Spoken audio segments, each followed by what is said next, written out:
টুর্নামেন্টটা হচ্ছেই বাছাই করা সীমিত দলের ভেতর। ৮ দলের এই আসরে এক হিসেবে ট্রফি জিততে পারে সবগুলো দলই।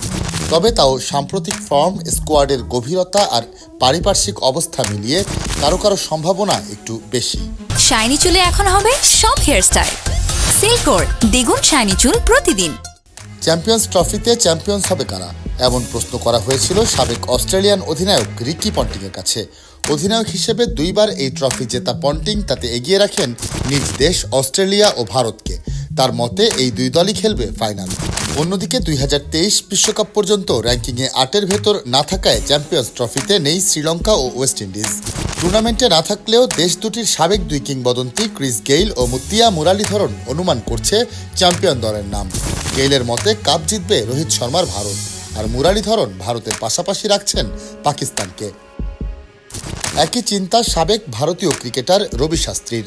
এই ধারাভাষ্যকার বলেন, আসরটি চ্যাম্পিয়নদের হয় এখানে সবাই ফেভারিট, তবে তিনিও এগিয়ে রাখছেন পাকিস্তান ও ভারতকে।